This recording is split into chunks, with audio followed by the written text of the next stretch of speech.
I have watched where your eyes go when nobody is close enough to notice. Down first, to the place you keep checking under your sleeve, the mark that never quite closed, the one that pulls tight when the weather turns or when a name comes up you were not ready to hear. You touch it without deciding to. Then your eyes move sideways, not down anymore, to the mirror in the hallway, the black screen of your phone before it wakes up, the window of a parked car. Not to look at yourself, to check what shows. Right now as you hear this, you are doing it again, checking whether it shows. I know what you are hoping for from this message. You want me to tell you the ache stopped. You want the checking to end because there is finally nothing left to check. That is not where this is going. And I would rather tell you that now than let you spend the next few minutes waiting for a door that was never going to open the way you keep picturing it. Before these words end, there is one word I have been keeping for you. Not a secret.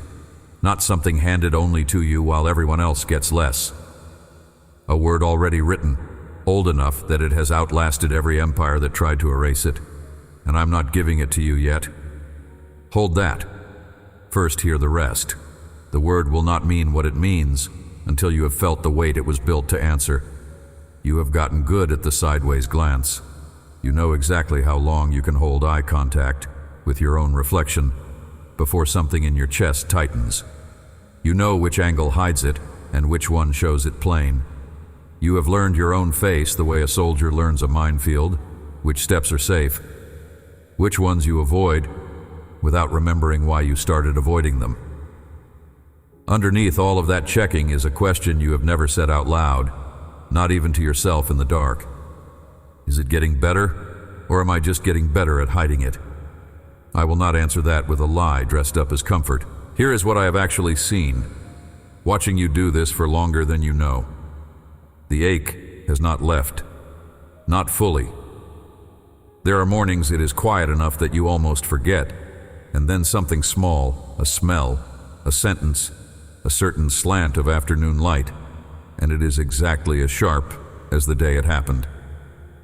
You stopped expecting the day it disappears completely a while ago. You started measuring your life instead by how well you manage it. A good day, in your private accounting, is a day you did not have to check as often. That is not nothing. Hear that clearly before I say anything else. Managing pain, carrying weight without dropping it, showing up when your whole body is asking you not to, none of that is small. But I did not watch you this long to hand you a better management strategy. I watched you because I have something to say about the direction you keep looking, and it is not what you think. You believe the mirror will tell you the truth eventually. Check enough, angle it right, catch yourself off guard in a window before you can arrange your face, and one day you will finally know how bad it really is, or how well you are hiding it, or whether anyone else can see. That mirror has never once told you the truth. Not because it lies, because it was never built to answer the question you keep asking it. So put the mirror down, not forever, just for the length of what I'm about to say. I'm not asking you to stop checking the wound either, not yet. I'm asking you to let your eyes go somewhere they have not gone in longer than you can measure. There is a third direction, not down at the mark, not sideways at the glass, up. You have not looked up in so long that your neck has almost forgotten the motion, the small tilt, the chin lifting, your eyes leaving the level of your own reflection to find something above it. You keep waiting for a reason to make that movement. Somewhere back along the way, you decided the reason has to come first. The ache has to ease, the mark has to fade. The day has to turn good enough to earn the lift of your own head. I never gave that instruction. Somebody else did, and you have been obeying it for years without once checking whether it came from me. So hold everything I have said so far the way you would hold something fragile you are not ready to set down. The checking, the sideways angle, the ache that has not left, the word I am still keeping. All of it stays exactly where it is. Nothing about your situation has to change in the next few minutes for what I am about to tell you to be true. That is the part you have never let yourself believe. Here is the first thing. It is smaller than what is coming. It is not small. You are not required to solve the ache before you are allowed near me. You do not have to bring me a clean report.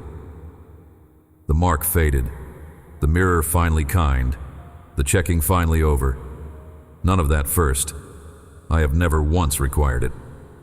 Every time you believed you had to arrive presentable before you came to me, that rule did not come from me. You wrote it yourself. Somewhere back, someone taught you love has an entry fee. You have been paying it ever since, in the currency of pretending you are further along than you are. You are allowed to come exactly as tired as you are. I know the shape of your specific exhaustion. Not the general kind everyone nods along to. The specific one.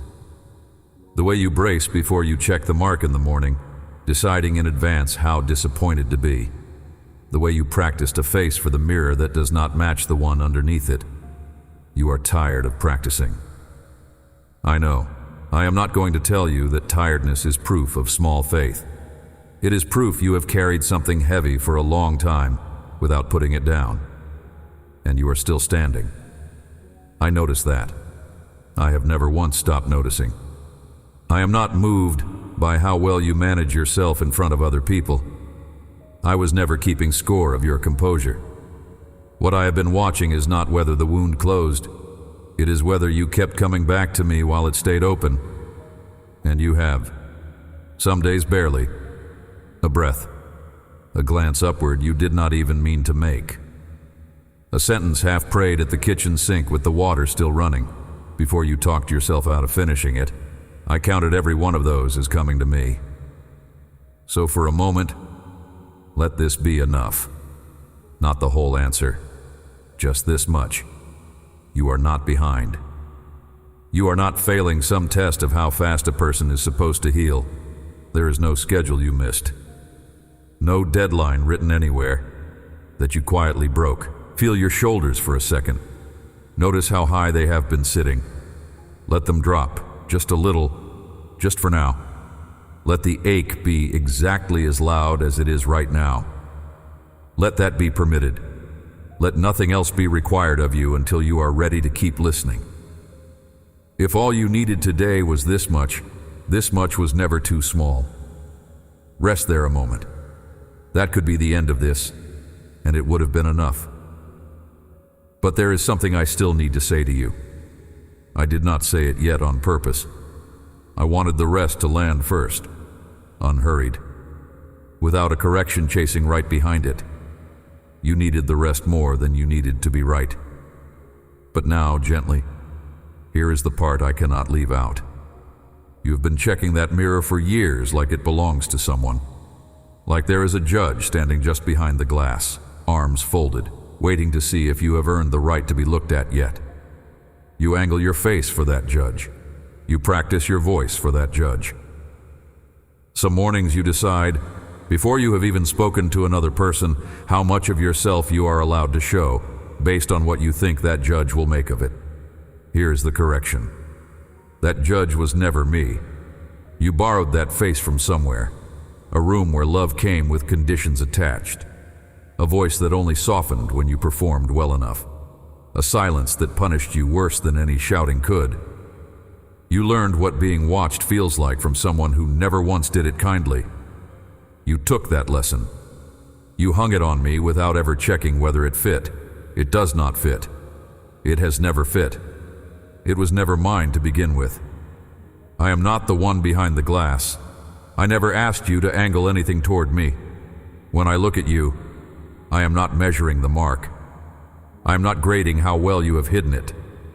Your spirit is what I see, not the surface you keep polishing for an audience I never asked to be. Hear this clearly. I do not want you carrying guilt out of this message that was never meant to be in it. I'm not saying the mark is your fault. I'm not saying you got bitten because you complained or doubted or failed some earlier test I was quietly grading in the dark. That is not what happened. Anyone who tells you otherwise is not speaking for me. What I'm saying is smaller, and it is harder to hear. You have spent so long performing for a mirror that was never me, you stop noticing that I have been standing to the side of it this whole time, not judging, just watching, waiting for you to look somewhere else. The mirror only shows you what you already believe about yourself. That is all a mirror was ever built to do. It cannot see your spirit. It cannot feel your heart breaking on the edge of the bed at 11 at night, shoes still on, one hand flat on the blanket. It cannot tell you whether you are loved, because love was never something a piece of glass could reflect. I can. I do. So when you check it next, and you will, because old habits do not vanish because I named them once, notice what you are actually doing. You are asking silvered glass a question only I can answer. Ask me instead. Think about how long you kept this arrangement running, without ever questioning the terms. Years, maybe. You built an entire private courtroom. You assigned yourself 2 roles, the accused and the witness for the prosecution. You gathered evidence against your own face. You memorized the verdict before anyone read it aloud. You were certain, absolutely certain, if the real judge ever looked, this is what you believed the real judge would say. I have looked. I am looking now while you hear this. I am not saying what you rehearsed for me to say. I want to be precise here. Vague comfort has never done you any good, and I am not interested in giving you more of it. The correction is not that you were wrong to hurt. The correction is not that you should have hidden it better, or worse, or differently. The correction is this. The eyes you have been managing yourself for were never mine. You confused an old, tired, frightened voice with my voice. You have spent years flinching from a verdict I never once handed down. Not one day of it. Not one single day. That confusion is not a small thing to untangle. I am not going to pretend one sentence undoes years of it. It does not work that way, and I would rather tell you the truth than a quicker, softer lie. But untangling starts somewhere. It starts here, with you knowing the difference between the face in the glass and the one actually looking at you right now while you listen, without flinching, without a verdict in its mouth. Here's the part that will not sound like comfort at first. Stay with me through it. I am not going to tell you, the danger left the camp. It did not. Whatever first opened that mark on you, whatever still moves under it, low and constant, a current you stop noticing because you have never once lived without it, that danger is still walking the same ground you are walking on. I am not going to lie to you and call it gone. You would know within a day. Every word after that would sound like the rest of the performance you have spent your whole life sitting through. Here is what nobody told you plainly enough, early enough, to save you some years of confusion. Even after help arrives, even after the thing everyone tells you to expect, the danger in your life is not the part that gets removed. The people who wounded you do not leave the room because you finally understood them. The habit does not leave the house on the day you name it. The file does not close because you are ready for it to. You keep living in proximity to the exact thing that hurt you, sometimes for the rest of your life. And every teacher who told you differently was selling you a version of rescue that was never actually promised. Feel your jaw right now. Notice if it is set. Notice if it has been braced this whole message, the way it braces every time you expect to be bitten again, holding itself shut so nothing else can get in. Not comfort, not correction, not even me. Let it come loose. Just the hinge. Just for a moment. You are allowed to unclench something you have been clenching since before you can remember why you started. I am not telling you this to frighten you. I am telling you because I would rather you stop waiting for the danger to disappear before you let your head come up. That wait has already cost you years. It will cost you the rest of your life if I let it keep running unchallenged, and I am not willing to let that happen quietly. The bites kept coming. That is simply true, not because anyone stopped being cared for, not because the care was too small or too late or aimed wrong. Bites kept coming while help was already standing in the middle of the camp, in full view, doing exactly what it was sent to do.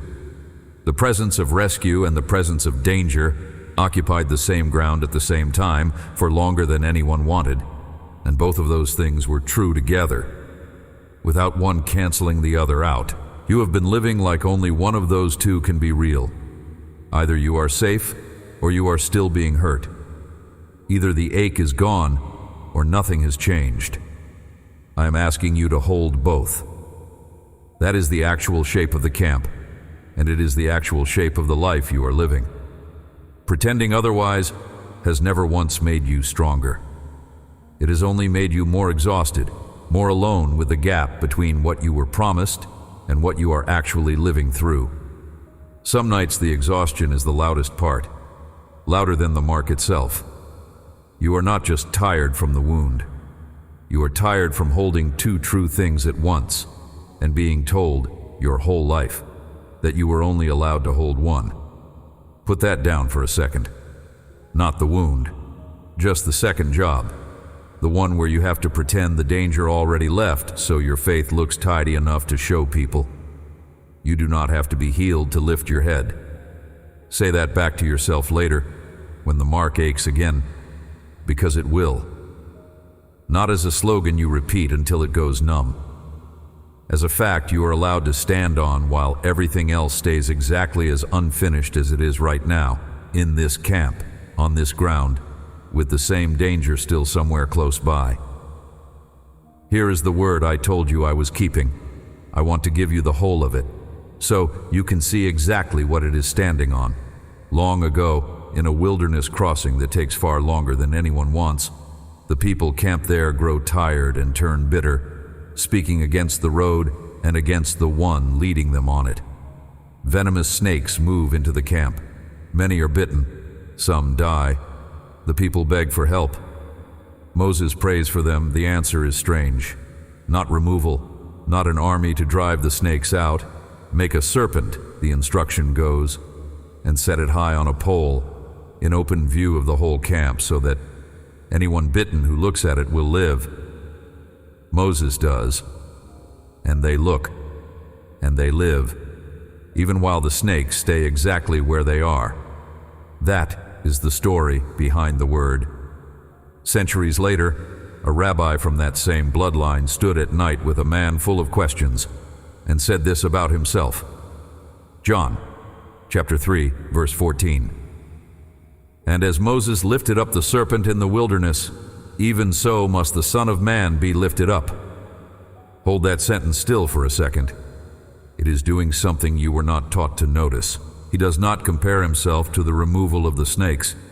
He compares himself to the pole. He does not say, as Moses cleared the camp, so I will clear yours.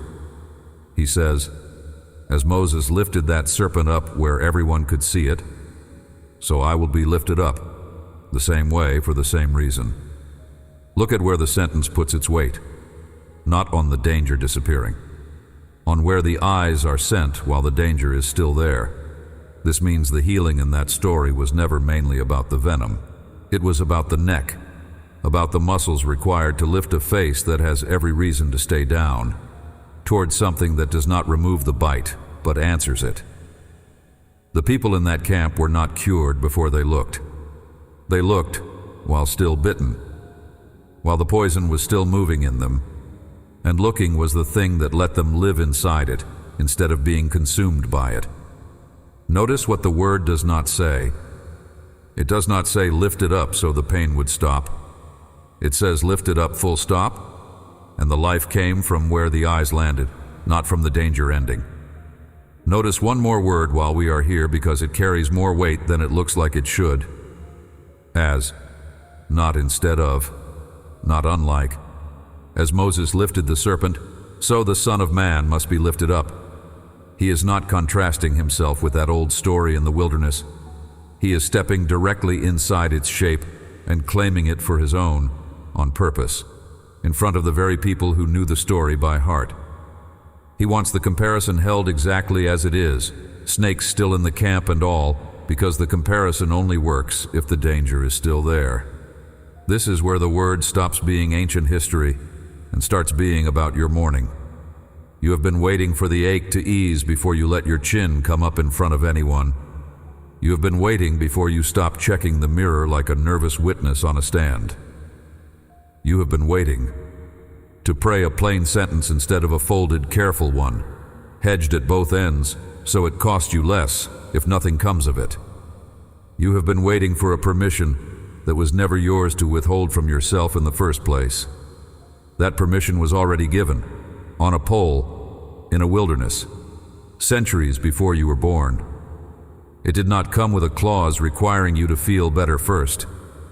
Sit with that for a second, because it rewrites something you have believed for years without ever examining it. You have assumed the order runs one way: heal first, then lift your head. Feel better, then look up. That order is not in the text. It was never in the text. The order in the text is the reverse of what you were taught, and it has been sitting there the whole time, waiting for someone to read it slowly enough to notice. Think of the bronze catching the light above that camp. Every tent still pitched on the same dangerous ground. Every family still counting who had been bitten that week. And in the middle of all of it, one bright, lifted, impossible thing, asking only for the neck to turn, the chin to rise, the eyes to leave the ground for one moment. That is what I have been keeping for you this whole time. Not a promise that the mark closes on schedule. A direction, lifted up in full view, on purpose, so that when your head finally comes up, whatever it is still carrying, there is something there worth the movement, something that was already lifted before you thought to look for it. Here is what actually changes, and none of it happens in your body, when the head comes up before the ache ends. Not the mark. The mark stays exactly where it is, and I am not going to pretend otherwise. Tender in the same places, catching on the same memories. What changes first is your voice. Put your hand on your throat right now, where the words come from, and notice how careful it has learned to be. Every sentence gets edited on the way out. You measure it before you speak it. You check how much of the actual weight you are allowed to hand someone without becoming a burden, without sounding like you want more than your share.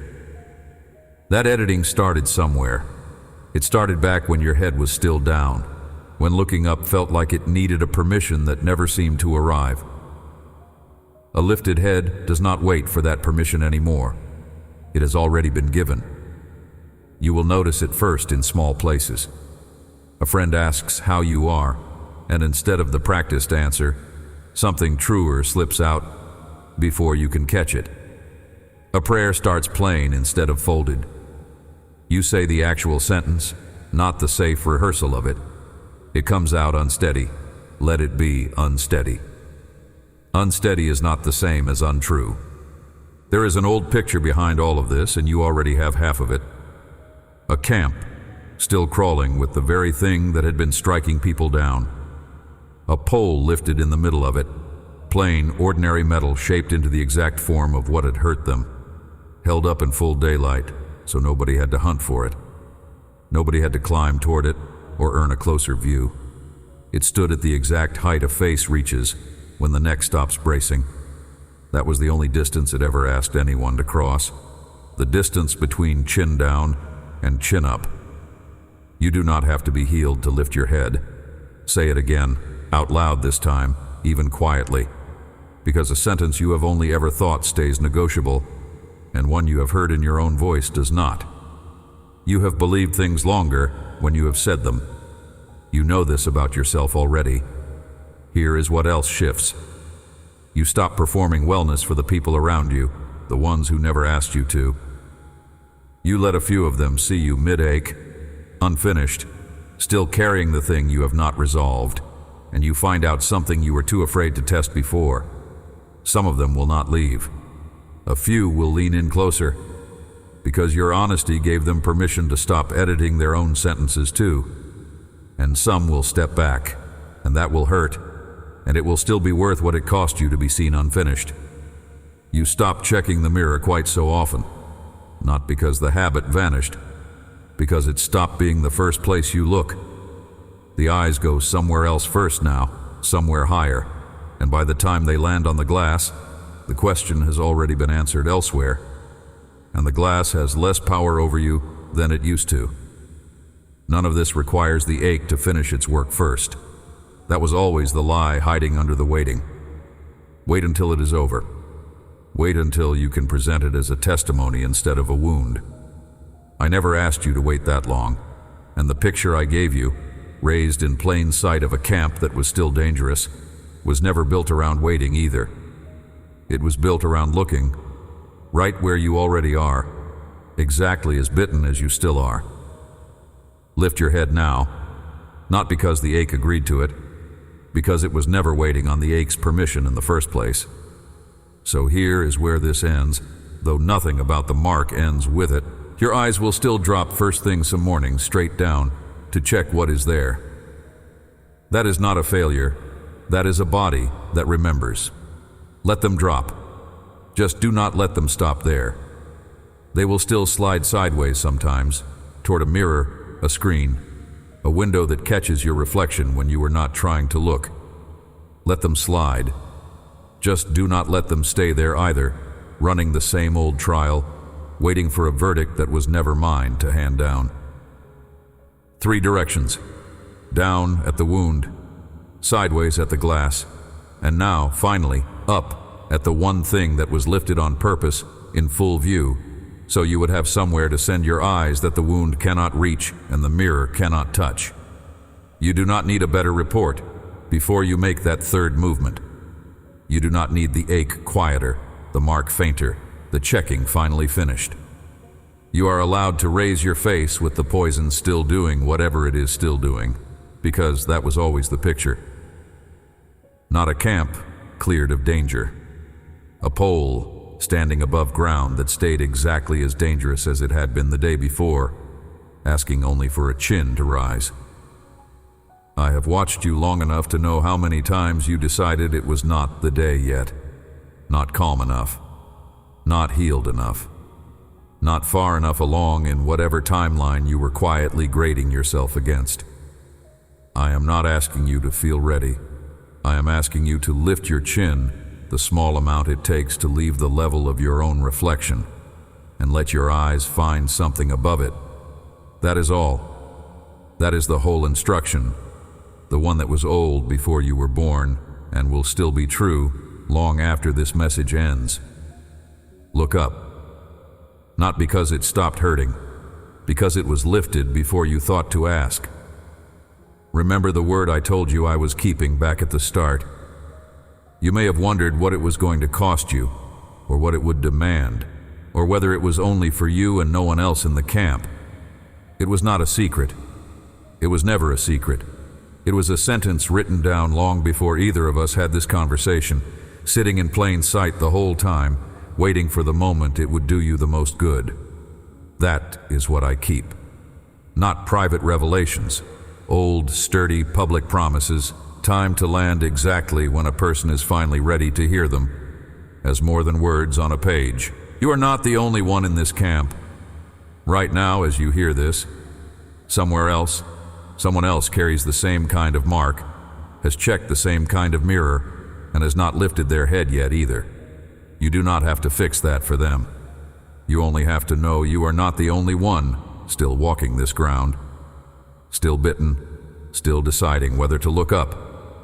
The promise underneath everything I have said is not that the danger leaves your camp at all on any timeline you could name.